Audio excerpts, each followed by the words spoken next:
Hi, everyone. This is the acyuta-bhava, and this is the second part of my series on Venus's upcoming retrograde in the sign of Gemini.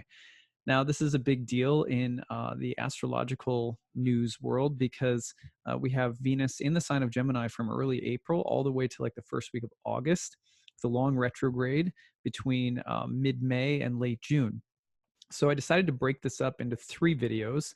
The first video was just giving you a breakdown of what Venus in Gemini looks like and means, especially the combination of Venus and Mercury, Venus being in Mercury's sign for this entire time. So be sure to check that one out first if you haven't already. In this part two video, what I'm going to be doing is helping you understand what a retrograde is, what retrogrades mean in general, and then what this Venus retrograde means in particular. And then in part three, we'll be doing one more video. And that video, we're going to take a look at some of the particular ups and downs of this entire Venus cycle as we have. It's really important to track what Mercury is doing while Venus is in Mercury's home of Gemini. So we're going to look at all of the big Mercury changes, including a Mercury retrograde that will happen as Venus is also retrograding. As Venus is in Mercury's sign. So that's a really important one to check out. And then we're going to look at Mercury's mutual reception with Venus while it's in Taurus and a bunch of Mercury things to check up on. Plus, Venus is also going to be square to Neptune. We need to understand what that means and some other Venus aspects that may play out during this time. So that third video will be to break down some of the other planetary dynamics that are working alongside of this Mercury retrograde. But like I said, for today, we're just going to take a look at what retrogrades are, what they mean in general, and then what this specific retrograde might hold in store for us. Okay, so to start off with, I just want to give you a sort of real-time view of this transit. Now, the sun has just entered Taurus. Happy sun in Taurus, everybody, which means that the sun is also now in Venus's sign. And we're going to start getting a lot of emphasis on Venus because eventually we're going to have Mercury in Venus's sign. And we're going to have a mutual reception between Mercury and Venus when Mercury goes into Taurus. And eventually the sun is going to go into Gemini.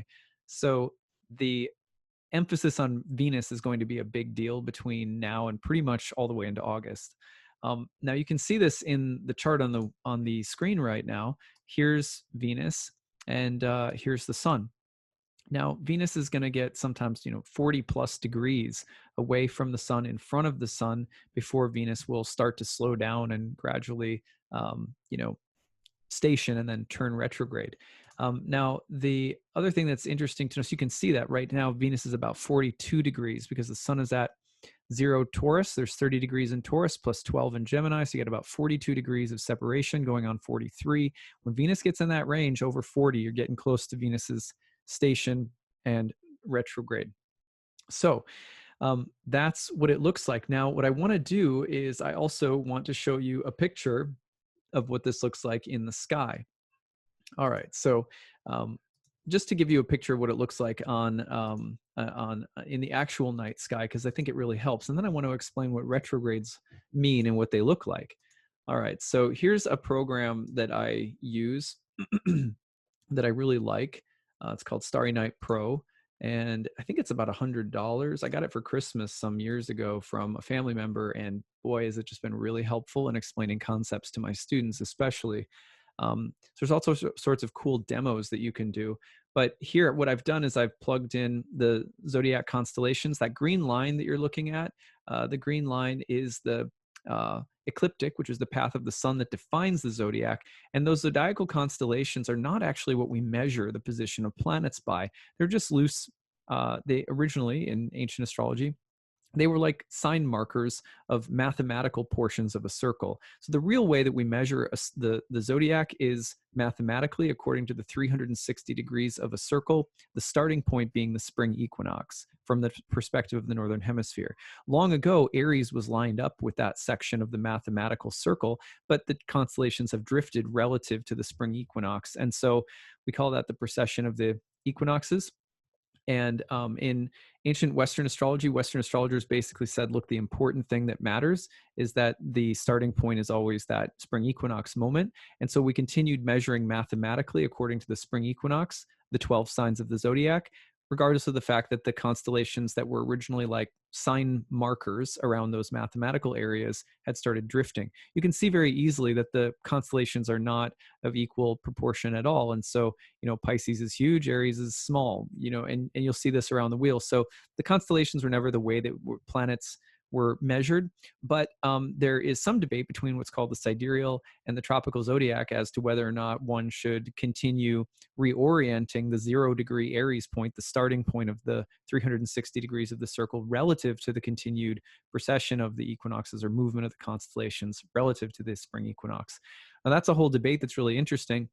And actually, if you go check out my friend Chris Brennan's podcast, the Astrology podcast, he has, I think, a few episodes where he goes into the debate between sidereal and tropical at a really deep level. To me, because I see astrology as a form of divination, I don't think that ultimately I feel like you can use either system and get good results. I don't recommend flip-flopping between zodiacs. I think it's good to commit to one and stick with it, because it's like repetition helps and train one when it comes to divinatory techniques. But at any rate, history of Western Greco-Roman astrology has stuck with the tropical zodiac. Tropical meaning that it's rooted in the 4 turning points. The word tropos means to turn. So the zodiac is rooted in the 4 turning points of the equinoxes and solstices. Anyway, I just say that because inevitably some people will look at this and go, it looks like the sun is in Pisces or like early Aries in this. And that's actually not the correct measurement, because we don't go by the constellations in the West any longer. But we always associate those constellations with the mathematical portions that they were synced up with long ago, because they still have this kind of symbolic correlative value. So at any rate, all of that's kind of an aside. I want to teach you about what retrogrades are today. And here, let me just illustrate for you what we were just looking at in the chart. So there's the sun. And right now in our tropical zodiac, the sun is at 0 Taurus. And here's Venus, which in our tropical zodiac is in Gemini right now. I think it was about 12 degrees of Gemini. So these planets are every day, they are moving through the zodiac going this way, right? They follow through the course of the entire 12 signs of the zodiac, all 360 degrees, every planet at different speeds. Now, the sun and Venus actually travel at roughly an average of similar speed, which is also why you never see Venus more than a couple of signs away from the sun. They travel together. So does Mercury and the sun. So when Venus gets really far out in front of the sun, eventually it's going to stop. And that's called a station. And then it's going to turn retrograde, at which point Venus will start going backward through the zodiac in the opposite direction. So that's what's about to happen. I'm actually going to show you a visual of it in just a second. But what's interesting to note is that there were actually 2 motions in ancient astrology that were considered to be really important metaphysically to understanding why we're doing all of this and what astrology is actually based on in the most foundational astronomical and philosophical sense. So these 2 motions were called the primary and secondary motion. The primary motion of the sky is going to carry planets from rising in the east over here. Let's see if I can draw it out, to up at the top of the sky, like mid-heaven, high noon, and then the primary motion carries planets to set in the west. So that motion is happening 24 hours a day. All of the planets and all of the signs, all of the constellations are being wheeled through our perspective once every 24 hours, which is, of course, the length of time that it takes for the Earth to rotate around on its axis. So that creates one type of vision that we see in the sky, one type of visual, which is called the primary motion. And I'll actually show it to you right now so you can see it. So here's what it looks like. I'm going to put this on 300 times and just let it go. So you should be able to now see the constellations and all of the planets moving. Now, there is no planet in the sky that can overtake the speed of the primary motion. It's too fast. So if you can imagine, this is happening 24 hours a day. Everything is being wheeled through the sky from rising to culminating to setting to anti-culminating on the other side of the Earth and then rising again. That is called the primary motion. Now, that primary motion, let me just stop this. That primary motion of the sky was associated with God or divinity or eternity. That is because it is the greater circular motion that everything is carried by, nothing excluded along that band of the zodiac. They're all being brought around in that same circle. Nothing can overtake it, and it unifies. It's the one thing that all of the planets have in motion. It's common. It's the one motion that unifies all of the different planets, who are all wandering stars moving along through the zodiac. So then there's the secondary motion. And the secondary motion of the planets is moving in this direction, always moving through the zodiac this way. And all of the planets are moving through the zodiac at different speeds. Saturn moves very slow relative to the moon. It takes Saturn 2.5 years or so to get through one zodiac sign. It takes the moon 2.5 days, right? So every planet moves through the zodiac at a different speed, but they all move through the zodiac from any perspective this way, from west toward the east, whereas the primary motion, again, is carrying them from east to west. So those two motions are contrary. And what I want you to think about is like the yin and yang circle. You think about that yin and yang image. You think about two different opposing forces, and they're ultimately unified. They're together. They're complementary, but they're like opposites. So we have the planets moving in one direction, and we have the primary motion carrying them in the other direction. So, of course, the planets are moving through the zodiac out in space around the sun. Basically, that's what they're doing. And that is what causes them to move very slowly from our perspective, from the east toward, or from the west toward the east. But every day, because of the rotation of the Earth on its axis, we also see them wheeled through our entire sky from dawn to dusk, or from rising to setting. So that those two motions are really important. And what did the secondary motion represented? What did it represent? Well, all of the planets moving against the grain of the primary motion represented the separative desires and choices and pathways of everything in this material universe. And this material universe was in some ways thought of as kind of like an AI program for people that could, so that beings, sentient beings, animals, all different classes and species of beings, that they could essentially make choices with their free will and go and have different adventures, right? And the great illusion that they live with is that each of us in this sort of AI program, let's call it, is that we're separate from the whole, that we're separate from divinity, or that we're separate from the eternal, from God, and what have you. So the wandering stars, they all wander at different speeds through the zodiac, going against the grain of that larger primary motion. And in this sense, not only did the secondary of the motion of the planets represent this karmic world where all different kinds of beings are making separative choices, and the planets then act as karmic administrators, meaning they end up ruling the different changes and fluctuations and interactions of results based on choices that are being made. They're like the karmic administrators of this AI program. And that's why they also, they're symbolically representative of the world of karma, because they cut against the grain, each in their own idiosyncratic motions and directions, cutting against the grain of that primary motion. So that's why the planets represent symbolically the world of karma, and they have the power to rule over the administration of karma in the material world where all these beings are making their choices. So now, the other thing that is important to note is that as they are each moving against the grain of the zodiac, they are also being carried by the primary motion.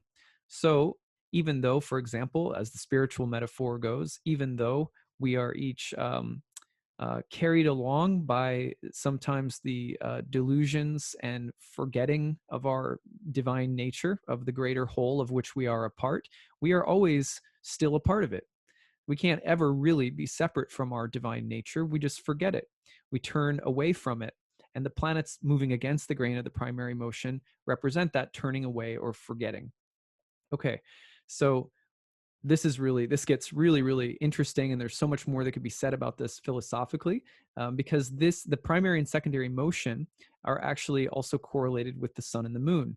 The sun is the planet most closely associated with the primary motion because its face doesn't change, and its pathway is also defining the great circle that all other planets move along. So the ecliptic, or the zodiac, is defined most intimately by the movement of the sun. So the sun comes to be emblematic of spirit, or that which is divine or eternal, that we're always connected with, that's here, that ray of light, that animate spark that's within each of us and in everything. whereas the moon becomes reflective of the material energy or of samsara or of karma. And its constant fluctuations and vacillations show that as well. For example, the moon is going to travel up above the ecliptic and down below, snaking like that always. And as it snakes around the ecliptic and its phases wax and wane and it's always changing, it represents the material energy, which is always changing and vacillating and impermanent by nature. So the moon is is the planet that is most intimately associated with the administration, you could say, of the wheel of fortune or of karma in the material world, whereas the sun is the planet that's most clearly associated with that divine spark that connects us to our greater whole within our current situation. Now, that's just the beginning of a very elaborate cosmology and metaphysics that ancient astrologers had, and it was very similar in both the East and the West. We can see these comparisons astronomically and astrologically as early as Plato, the Hermeticists, the Pythagoreans, the Egyptians, Indian philosophers and astrologers. So it's there's a lot more to it, and a lot that I get into in my one-year course, which you can check out if you're interested. I'll tell you more about that at the end of today's talk. But okay, so if you have that in mind, then each of the wandering stars also have their own autonomy. It is as though they each represent their own domain of karmic administration.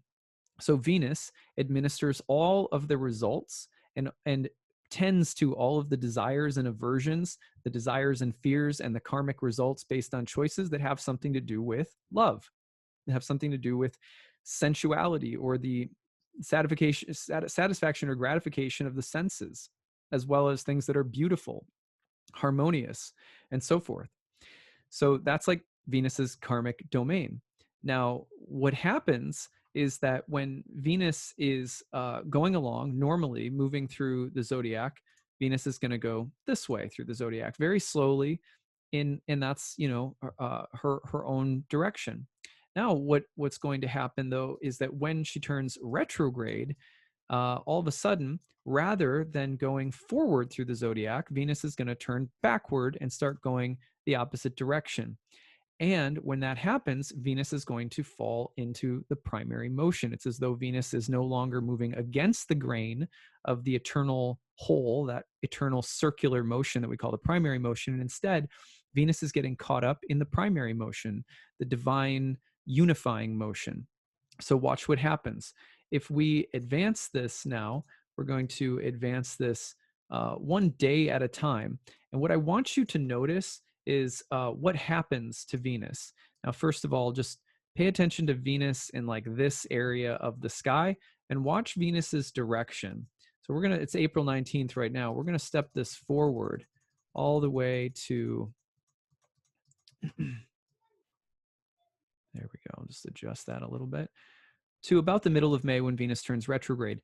Now watch how Venus starts going backward through the zodiac.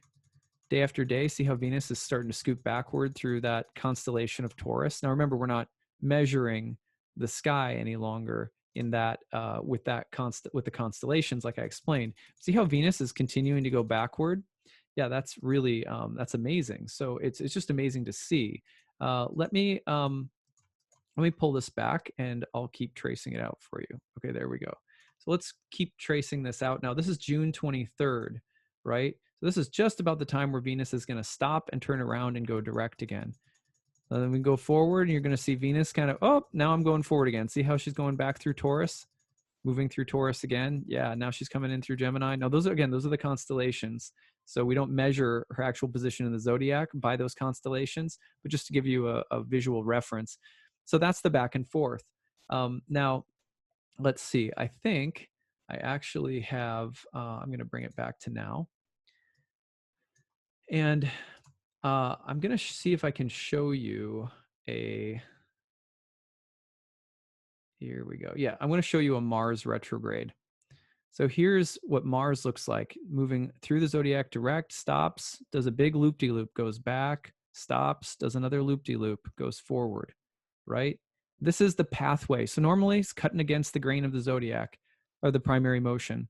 And this is what Mars does, cuts through cuts right against the grain of the zodiac, just like all the planets do. But then eventually Mars is going to get to a place where Mars is going to slow down And then you're going to see the loop-de-loop again. So here it comes. Whoop, there it is. There's the loop-de-loop. And this is really sped up, but that's essentially what you're seeing in the sky. Okay. So if you were able to follow that, I hope that you were able to follow that. And I hope that the Zoom was able to catch that okay. That is the picture of what's happening during a retrograde. So essentially what that means is the planet that normally has its own will and its own way in the samsaric illusory AI program of being separate from the whole, of not realizing we're in the matrix, so to speak. There are certain periods of time where planets will stop what they're doing and suddenly they go backwards and they fall into that primary motion. So what does that mean? Well, on the one hand, it's a way of saying that where the planets usually are completely validating our use of free will, and they're then administrating results based on our free will. As the saying goes that I mentioned recently in a video I did on fate and free will, humans propose, God disposes. So, or man proposes, God disposes. So in that sense, we have free will, we have choices, but the universe also gives us feedback and delivers very specific tailor-made results to help us remember who we really are. And that's always happening. This is the belief of ancient astrologers in a general sense, especially when you get into the karmic theory in Indian astrology, especially, but it's very similar actually in Western astrology. Okay, so at any rate, when you're falling back into the primary motion, it means that for a little while, it means that particular departmental ruler of karma is getting overtaken by the larger forces of fate, by the hand of God, by the larger forces of the universe, whatever terminology you feel comfortable with. It's as though the planet is losing its volition. And so in this sense, the planet is said to be weakened. Just like if you or I are like wanting to do something and suddenly we become ill. Well, then I can't get out of bed and do stuff, right? And so then, it's like I've lost some of my volition. I've been overtaken by something. But on the other hand, let's say that you want to do something productive, but suddenly you're caught by a wave of inspiration and you just decide to make art all day. The muse took over. So any kind of larger force that interrupts the normal course, trajectory, or will or volition of the planet is what we're looking at when it falls into that primary motion. At its best, if we're living a spiritual life, this is really the point in time where our guides or the universe or God personally starts speaking to us in the way that we start to lose control over something, or larger or bigger forces start coming in and giving us plot twists that are really outside of what we had planned or what we had in mind. So that's the simplest way to understand a retrograde, is that a force larger than Venus is taking Venus over. And Venus is going to find alignment with that larger force potentially, or really struggle, kick, flail, and feel sort of like one is being taken over by something that is contrary to one's own will in the Venus areas of life. So friendships, love, aesthetics, harmony, beauty, taste, style, aesthetic, desires, satisfaction of the senses, material indulgences, things that we spend money on, our friendships, our social life. So this larger force is taking over. Now, basically at the beginning of April, also we have like what's happening, looking in the world and what's happening. Well, the social distancing thing is a big one for this, because Venus is in an air sign, Gemini. It's a very social place. Yet we're seeing Venus about to go through a period where there's really deep changes happening socially. And Venus in Gemini is one of the more gregarious placements for Venus, in that it has a lot to do not just with love, but like friendships and social stimulation in general. So we can see that already, that Venus in the sign is already perpetuating that story. But what happens when the larger forces, the larger hand of fate comes in? That's what this Venus retrograde in some ways is going to be about. And we're already feeling it, right? So, but what else? When a planet falls retrograde, it not only loses control or volition, or its will is sort of frustrated, but they can also mean delays, because when it's set to turn retrograde, it stations, it stops, and then it starts moving backward. So if you imagine the planet moving forward, it's got an agenda, it's going somewhere, it has a will, it has a volition, it's running its own choose your own adventure program in this AI, separate from God simulation, right? And so all of a sudden it slows down, stops, and it has to go backward. That can be seen as a delay in terms of the forward momentum of what we were trying to do or where we were trying to get, or what we were trying to get. So that can be delays. However, maybe the most general and setbacks that come with delays, setbacks or delays in progress or in will or the path of desire. Now, reversals can also happen, and that's maybe the most general phrase that can be used to understand any retrograde, is that the planet is going to go through big reversals. Turns out this isn't the worst thing in the world when it comes to malefic planets like Mars or Saturn. We have a Mars retrograde in Aries later this summer that we'll be visiting. And like, that's not always the worst thing in the world, because sometimes when a malefic is going forward in a certain direction and it has its will interrupted, that can actually mean reversals that are good, because it can mean that you know, a bad direction or a more malicious, set of desires or a more malicious agenda of some kind is interrupted and turned backward. It can also mean that difficult things are reversed. So reversals in general, when it comes to malefic planets retrograde, not the worst thing in the world all the time, actually. But on the flip side, when you have benefics that turn retrograde, the interesting part about that is that benefics often give really good stuff. And they're planets of good fortune, Jupiter and Venus. When Jupiter or Venus turn retrograde, sometimes it means that good things that have been gained will go backward. And that's why, for example, we have to be really careful right now with the whole social distancing scenario. And I'm not a medical expert or anything, but from what I've read, it is possible that with Jupiter turning retrograde later in May, that we could start loosening social distancing. But then, what's happening? Well, over the summer, Jupiter's going right back through retrograde into a conjunction with Pluto. So that ground that appears to have been gained from benevolent Jupiter will be taken back. There will be a reversal and it'll hit Pluto again. So that's what you have to be really careful of with benefics retrograde, is that you're like, oh, I'm going to go make a big purchase. And then, you think it's all going to work out because you're in line for a promotion or something. Not that a lot of us are in line for any kind of promotion right now. A lot of us are just sitting at home waiting to have our jobs back. But, I feel very blessed that, I work online pretty much. So, but the point is that when a planet turns retrograde and it's a benefic, it can mean that good thing, that good purchase you were going to make all confident, suddenly the story changes and then it can peel back. So it's very important in that sense to anticipate reversals. The reversals of benefics, not always great. The reversals of malefics can be actually good. Now, that's just a rule of thumb. It's not true 100% of the time. It really depends on context of your natal chart in particular, and the whole sign house that it's traveling through. But the best way to understand retrogrades is to say reversals, big reversals. Reversals of fate, reversals of circumstance, giving up what's been gained. Sometimes use the image of, like, if a planet is moving through the zodiac, it's like it's a little Pac-Man gobbling up pellets. And then when it turns retrograde, it's like bleh, bleh, bleh. It's like barfing out the pellets. So it literally, because it's moving backward through ground that it had gained, will sometimes be about giving up something that was gained, especially with benefics, where they tend to indicate gain or advancement or growth of some kind. Benefic planets like Venus and Jupiter were traditionally associated with the elements or the qualities, I should say, of heat and moisture, which is why they're associated with growth, because those are the qualities, for example, that you see in the rainforest where everything grows. So the general idea, again, is that what has been gained might have to be given back. So, and I've now scarred you forever of thinking of a barfing Pac-Man. But so reversals, retrogrades mean reversals. Reversals can be good or bad, though, and it's not always as formulaic as, benefic retrogrades are difficult and malefic retrogrades are a little bit better because of circumstances and context.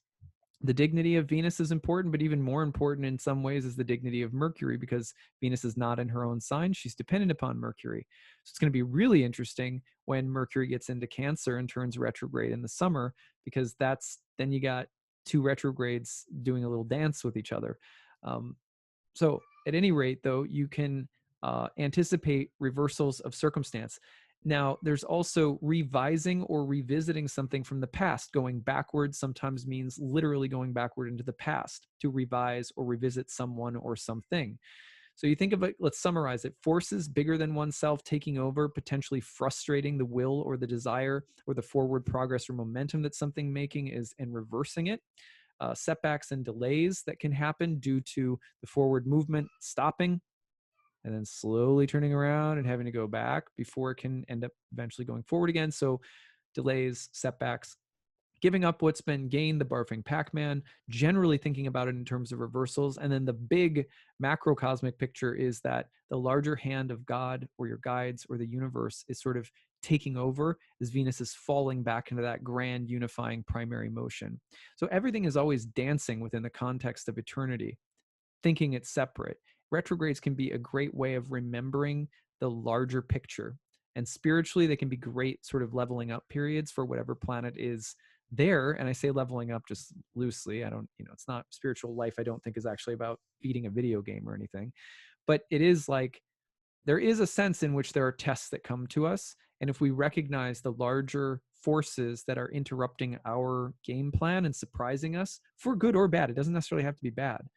They're just surprising us and they're taking over. If we surrender to that and accept and sort of study and ride with the process, I feel like there's a lot of really good spiritual growth that happens during retrogrades. That's what I see in my practice all the time anyway. And the difference between someone who gets I want to say the gift or the blessing of a retrograde versus someone who doesn't is generally someone who feels frustrated or, like someone who kicks and fights and pushes too hard against some natural time of setback or delay or some process that's sort of interrupting where they want to go. And instead of kind of accepting and riding with that, they fight it. That's the problem. People that seem to have more problems. Whereas people who say, wow, something else is happening from what I had in mind, those are the people who often get almost like there's a little gift inside of the retrograde. Now, Venus, as Venus turns retrograde, is also going to be combusted by the sun, burnt up by the sun. And people have often described this as Venus descending into the underworld because Venus goes invisible and then eventually Venus emerges as the morning star. And that's a process that takes a while. But that initial phase of the retrograde is often about a stripping away. Oftentimes in stories, the maiden has to let go of worldly possessions and even clothing. It's just sort of down to your birthday suit and into the underworld, where there is a kind of initiation. So Venus is graduating, you could say, having something stripped away, a letting go, a surrendering, an initiation, a shedding of layers, and then finally the regeneration that comes when Venus emerges as the morning star. But you're also talking about a shift from a more yin Venus to a more yang Venus, which is to say that right now as the evening star, Venus has a lot to do with the more relational feminine yin landscape, even though it's in a masculine sign or a yang sign like Gemini. So it's more about social intercourse. And then when Venus switches into the morning star position after all is said and done, Venus is going to show up much more independent, strong, willful, assertive, like that.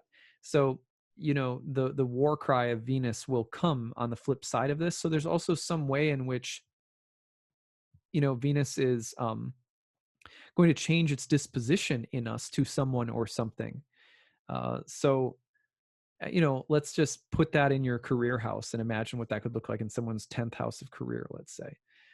Well, the Venus retrograde in the career could mean reversals, dramatic changes of direction, unanticipated shifts in the landscape of your job. And it could be quite a process. And there's some surrendering that needs to happen. But let's say on the flip side of that, Venus as the morning star coming back into the same house could indicate that there is a sense of coming out stronger or in a better, more independent position at work, or even becoming more assertive or finding projects that you can spearhead with greater vigor. So there's some kind of boost energetically and a real like fire that gets lit under Venus by the time all of this is over. But first there may be a kind of relinquishing or some culmination that happens with a change of direction. So kind of energy peaking and then something turning around in a way that wasn't entirely anticipated, followed by a sense of some kind of gain or some kind of recovered strength and newness arriving by the end of the period. Now that goes all the way to August, right? So it's quite a transition. Now, again, what are the primary topics? The best way to find that out is to look at the whole sign house of Gemini in your chart and look there. So if it's the second house, it's money. You know, if it's the fourth house, it might have something to do with your home or your parents. If it's the seventh house, maybe it's straight up love and partnerships. If it's the 11th, it could be groups of friends or allies or something like that. So every house is a little different. Ninth house could go through something that has to do with learning or education. So looking at the whole sign house and knowing what topics are associated with that house, that's often where you're going to get the most value out of your interpretation. It'll go the furthest and be the most specific. Um, on the other hand, Venus in general is going to relate to love and relationships. It's going to relate to our social life, friendships a little bit more with Venus in Gemini, your style, your taste, your desires. Sometimes it'll have something to do with money, but usually in terms of how money is used for the sake of what you desire or want to bring happiness. It can have something to do with your actual appearance and changes in appearance. Now, in Mercury's sign, you're also going to see a crossover between intellectual, communicative, and aesthetic changes, changing how you speak or communicate. For example, right now, my personal assistant is helping me redo my curriculum for all of my courses, and she's a graphic artist, so she's also helping me revise a lot of the visual presentation of my course curriculum. That started, what do you know, as Venus went into Gemini, and what do you know, this person has Venus in Gemini at the midheaven in their chart. So there's this big stylistic change that's happening within the content and learning lessons of my coursework. Now that's totally Venus, right? And that's going to be happening as we're going to be implementing those changes as Venus is retrograde. Great time to do something like that. On the other hand, sometimes people will try to get a tattoo under Venus retrograde or some kind of, I know they're probably not doing these surgeries right now so much, but like plastic surgery or aesthetic surgery, not always a good idea to change styles really, really drastically if you haven't thought it through. So be careful of like impulse purchases or changes of style or appearance that don't reflect a deeper process. It's okay to make changes. It's okay to have a wardrobe revision or something like that. The thing is really to be careful about sort of acting out in defiance, rebellion, and impulsively or rashly making big changes, big purchases, especially around, art, technology, in your friendships, in your love life. This would probably, for example, I've had several people actually in the past couple of weeks talking about, in client sessions, talking about wanting what would polyamory look like? Well, I wonder what that would be like for me. And do you see that? And I'm like, oh God, here's Venus, here's Venus about to turn retrograde in Gemini. And maybe for some people it would work, but there's going to be another swath of people who give a try to some kind of sexual alternative, let's say, that ends up being experimental and maybe fun and interesting, but probably short-lived, because oftentimes, especially if it's just impulsive and it's based on like not really thinking things through, not saying that all people who like polyamory are like that, but like if such a choice was made too impulsively, that it could really sting during during Venus retrograde. Anyway, let's see. Learning something new, revising a technological process, or shifting a technology that you use, or learning a new technology, pauses or delays in a creative process. Also, the muse coming in and taking over, sort of states of creative flow that come in surprisingly, but it may reorient your life in some way you're not expecting. Beliefs and ideas and conversations and communication within the context of relationships. Those are all really important, as are any changes that you have or are making, that you're going to make, I should say, with regard to things that you take into your diet that stimulate the mind or nervous system, especially like sugar, caffeine, anything that's like an upper. You may find yourself increasingly sensitive to, and also perhaps wanting to purge if you do in excess. So all Venusian impulses should be tended to more carefully and thoughtfully, as though just think of it like you're moving into a part of the trail on the trail of, like, I'm thinking of like the Appalachian Trail that's near me. Appalachian or Appalachian? I always wonder about that. I think it's Appalachian. Is that? Yeah. Anyway, someone who knows, please tell me. But anyway, you think of that trail. You're moving along and you get to a certain part of the trail where all of a sudden you see a sign and it says you will be tested. If you saw that and you were on, like, the adventure of life on the Appalachian Trail, then you would probably pay close attention. And if the person you're walking with is like, hey, let's dive into that bush right there just for fun, it looks like it's filled with yummy berries, you'd be like, I saw that sign that said, test ahead. So be careful. Doesn't mean that everything is dangerous. Doesn't mean everything's going to make a mistake. Like, people always ask that with Mercury retrogrades too. I was going to buy a computer. I probably shouldn't, right? No. I mean, what are you going to say? You can't. That's absurd. Every computer you buy under Mercury retrograde is going to somehow crash or something. That's ridiculous. So no, but you can be tested.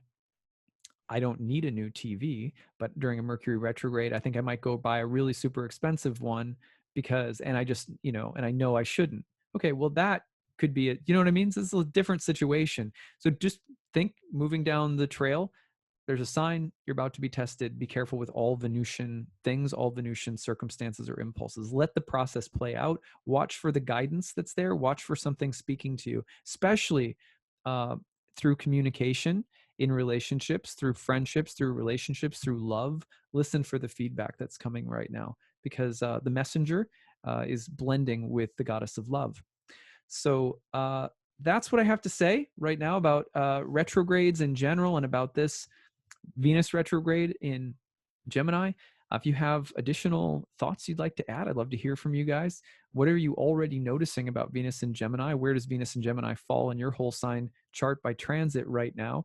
And as this goes on, I'd love to hear from you guys as to what your experiences are too. So please come back, listen to this again. It may be good to reapply this hearing in June and even in late May, something like that. So I look forward to hearing from you guys. Remember that right now I'm filling up for my first year class, Ancient Astrology for the Modern Mystic. You can check it out on my website, nightlightastrology.com. It's the first year course. 30 courses in the year, 12 guest lectures, lots of optional bonus material, homework, group forum discussions, live clients that we have in class to teach you ancient astrology. And of course, we have the early bird plan, which is $500 off the normal price. There's a regular tuition plan with a payment plan, installment plan if you need it. And then anyone who's suffering right now at all because of the coronavirus, please use the need-based tuition that we have. You can apply for it anytime. For people who can't afford the course but still want to study, we barely, I don't think we've really turned anybody away in like 10 years. So there's been very few people that have ever not qualified for need-based tuition. I mean, once in a while, someone's like just trying to get a discount, it's like, that's not what it's for. But if you're struggling, if your budget can't, manage the course fees that I have, you can always apply for need-based tuition. Right now, we're extending that to everybody who, is struggling from due to the coronavirus. So I'd love to see some of you in class, and I can't wait to hear what you guys are up to during this Venus retrograde. We'll see you again for episode 3, which will cover Venus square Neptune, all the Mercury changes coming up, and a few other things to look out for during this retrograde. All right, take it easy.